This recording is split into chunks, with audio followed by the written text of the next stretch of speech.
Talistani goons at it again as they heckled External Affairs Minister S. Jaishankar during his London visit. The incident occurred outside the Chatham House think tank where Jaishankar was participating in a discussion. As Jaishankar was preparing to leave in his car, Talistani extremists who were protesting and chanting anti-India slogans tried to attack the External Affairs Minister. One of them was seen charging towards Jaishankar's car and tearing apart the tricolour. Cops soon overpowered the man and whisked him away. India has strongly condemned this breach of security and deplored the misuse of democratic freedom. MEA in its statement slammed the provocative activities of Khalistan elements and appealed to the UK government to act. Hours later, the UK Foreign Office also issued a statement on the incident and called it completely unacceptable. While MEA sent out a strong message to UK to rein in Khalistan radicals, Jaishankar smashed Pakistan propaganda on Kashmir. At the Chatham House, a Pakistan journalist tried acting smart with the External Affairs Minister and began his question by saying, "Let me start by making you nervous." He then went on to ramble the same templated Pak ISI script on Kashmir, only to get brutally roasted by S. Jaishankar. Listen in. Let me make you a little nervous. Can Narendra Modi use his friendship with Donald Trump to solve out the problem of Kashmir? On Kashmir, actually we have done, I think, a good job solving most of it. I think removing Article 370 was step number one. Then restoring growth and economic activity and social justice in Kashmir was step number two. Holding elections, which were done with a very high turnout, was step number three. I think the part we are waiting for is the return of the stolen part of Kashmir, which is on the under illegal Pakistani occupation. When that's done, I assure you, Kashmir solved. You're watching the News Hour at 10, debate number 2, on Times Now, Super Prime Time.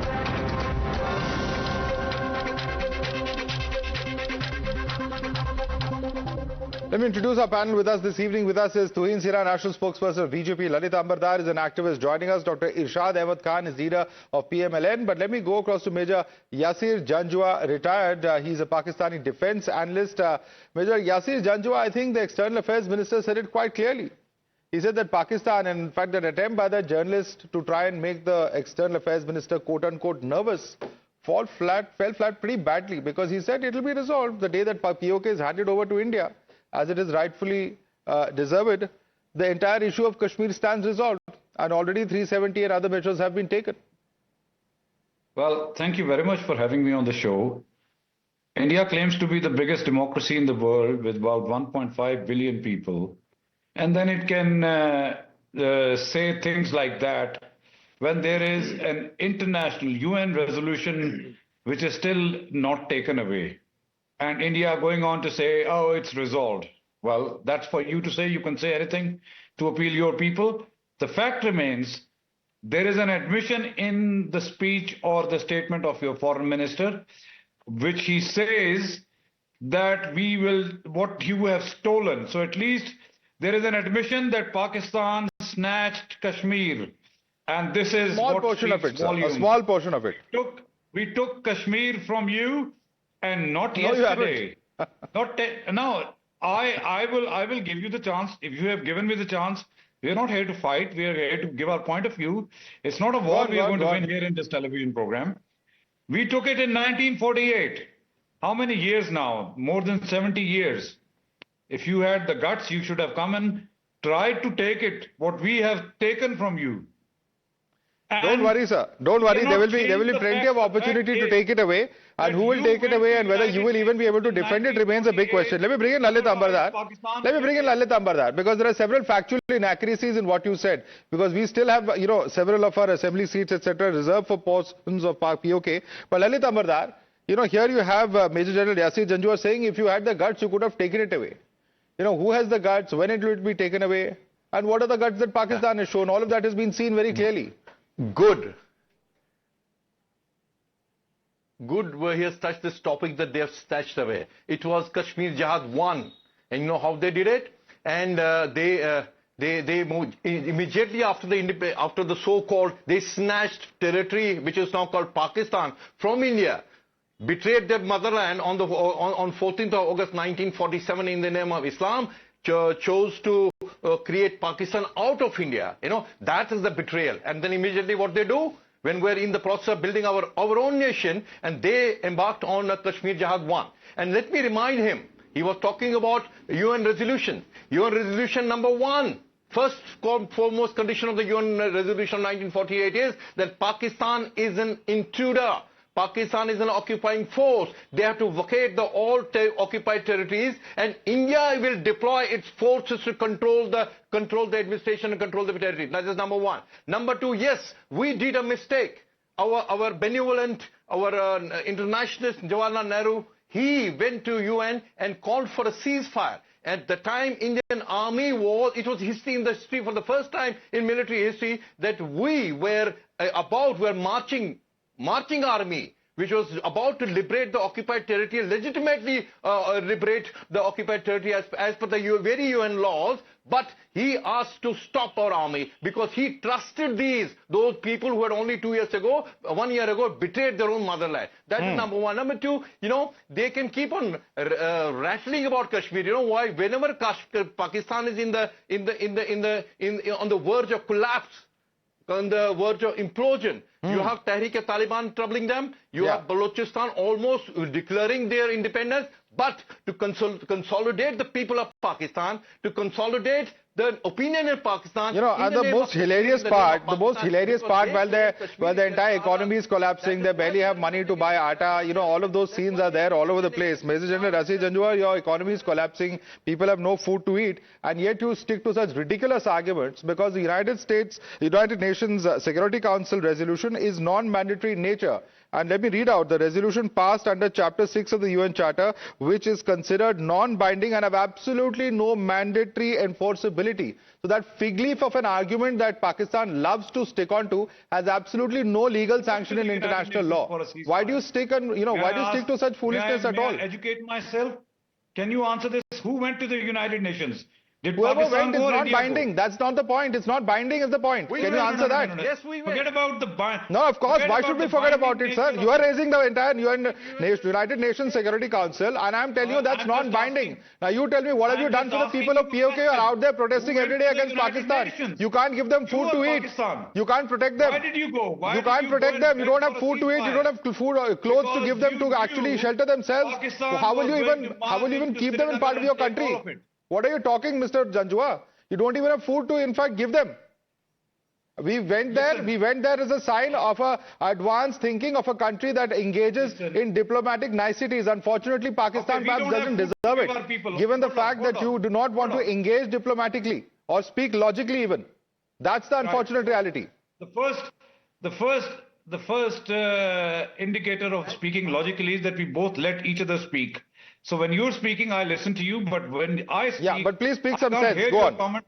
You're speaking while I'm speaking. So as far as the food is concerned, what you're saying, the poverty in India is 10 times more than Pakistan. Wonderful. In COVID times, wonderful. people were eating dogs on the streets. Who gives you all this nonsensical information? Are you telling me? Mr. Janjua, please talk a little bit of sense. I know you wake up every day. No, I think you should look at the picture where, there are donkeys being sold for tens of thousands, if not lakhs in Pakistan. That's the state of affairs. People fighting when their civil supplies come in your villages. First look within before even trying to talk about India and what the situation in India is. Okay, I don't want to engage in such kind of a ridiculous argument in the first place, but your response to the Major. Madhav, good evening, Madhav. Yeah, good evening, Madhav. Good evening, everybody. This seems to be very ill-informed Pakistani, gentleman on your show, because he doesn't seem to realize that India is on the brink of eliminating poverty. But anyway, I feel sorry for Pakistan. Pakistan needs to grow out of its morbid infatuation with Kashmir. Right from the days of King Lalitaditya in the 8th century, and Adi Shankaracharya, who traveled to Kashmir. Kashmir was, is and will always belong to India. Yes, there were two grave errors of judgment in the Congress era, the price of which we are still paying. One was the decision to, send Kashmir to the UN Security Council on 1st January 1948. Had Nehru not done that, our forces were competent enough to win the entire Kashmir back in the subsequent summer of 1948. And then in 1971, after the 1971 war, when we had 93,000 of the soldiers, of Pakistani soldiers in their captivity, that was a good time to get Kashmir back. But what Pakistan does not realize is that this is a government, this Modi government believes in walking the talk. I just heard one Pakistani gentleman say that, if you had the guts, you would have got Kashmir back till now. Fact is, it took us 72 years, but we abrogated Article 370. We will not tell you the date, but when it happens, it will, shake, it will take away the ground from below your feet, and you will have nowhere to hide in this world. So be prepared. India is committed to getting back POK, but yes, we will not tell you the date. You are anyway crumbling. You should save yourself before you completely get wiped out. Let me just educate you, Major Janjua. The economic survey, that has been released of the Union Territory of Jammu and Kashmir, whose people very wholeheartedly participated in the recent election, which you might not be aware of, perhaps you're rattled about, is that 7.6% was the rate of growth in the year 2024-25 that is expected. The IMF lowered, in fact, Pakistan's economic growth forecast to 2% just a month ago for the same FY 2024. So that's as far as economic growth is concerned. You can add up the figures and see what the difference there is. Let me bring in Dr. Irshad Ahmad Khan as well. Dr. Irshad Ahmad Khan, ये किस चीज की हम argument कर रहे हैं? PoK Pakistan ने कुछ भाग जो इलीगली ऑक्यूपाई किया है बस उसको वापस देने की देरी है, क्योंकि इकोनॉमिक ग्रोथ की बात करें, चाहे जमहूरियत की बात करें, पूरी तरह से वहां पे जम्मू कश्मीर में वहां पे ना सिर्फ आर्टिकल 370 के निकालने के बाद वहां एस्टैब्लिश किया गया है, वहां पे अमन शांति भी काफी हुई और साथ ही साथ पीओके में जो हो रहा है वो भी सब पूरी दुनिया को दिख रहा है. आए दिन वहां प्रोटेस्ट हो रहे हैं, लोग कह रहे हैं कि इलेक्शंस के नाम पे यहाँ शैम हो रहा है पीओके में. बहुत शुक्रिया जी. मैं ये कहूंगा कि आपने आर्टिकल 370 हटाया, उसके बाद इलेक्शन करवाया आपने, लेकिन फौज हटाना भूल गया वहां से. अगर वो फौज हटा देते जो गन्स लेके मकबूजा कश्मीर के कश्मीरियों के सर पे सवार है, तो मालूम पड़ता आपको कि कश्मीरी किससे आजादी चाहते हैं और मकबूजा कश्मीर वाले चाहते क्या है. धरती को छोड़िए, धरती आपकी नहीं है, वो कश्मीरियों की. झूठ मत बोले, वो कश्मीरियों की धरती है. आपकी धरती कहां से आ गई? अरे सर, आप तो पीओके वालों को पाकिस्तानी नहीं मानते. सुनिए, आप कैसी बात कर रहे हैं? आप पीओके से हटाइए फिर फौज को. सुन रहा हूँ, सुन तो लीजिए प्लीज.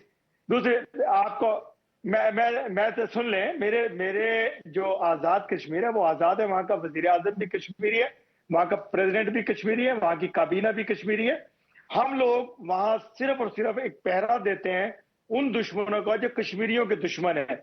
वो दुश्मन जिनको घुस बैठ गया. अरे सर, आए दिन वहां प्रोटेस्ट हो रहे हैं वहां की सरकार के खिलाफ. लोग कह रहे हैं जमहूरियत के नाम पे यहाँ जोक हो रहा है. जो कश्मीर के, सुनिए ना, कश्मीरियों को जो जुल्म बर्बरियत का बाजार गर्म किए हुए हैं कश्मीरियों के खिलाफ, हमारी फौज उनकी गर्दनें तोड़ने के लिए आजाद कश्मीर की सरहदों की हिफाजत करती है, अपने कश्मीरी भाइयों की हिफाजत करती है. क्योंकि वो लोग, सर आप कौन सी दुनिया में, आप कौन सी गफलत में है? इसी दुनिया कौन सी गफलत में है सर? 2% की ग्रोथ लेके लोगों को खिला नहीं पा रहे आप खाना, और आप बात कर रहे हैं कि फौज में आप जाके लड़ेंगे. कैसी बात कर रहे हैं? अभी आप IMF और US वगैरह के सामने बेगिंग बोल लेके जा रहे हैं पैसे के लिए, और कोई देने को तैयार नहीं है आपको. ललित अंबरदार, सुनिए ना, मैं कसम उठा, आप सुनिए ना, मुझे पूरा तो सुनिए. हाँ, मैं इनको याद दिलाना चाहता हूँ, ये जो कह रहे थे ना कि आपका ये पीओके में कुछ भी नहीं हो रहा है, इनको याद दिलाना चाहता हूँ. When this Imran Khan as a prime minister visited last time Muzaffarabad, the occupied Pakistan occupied Kashmir, you know what slogan he had to hear?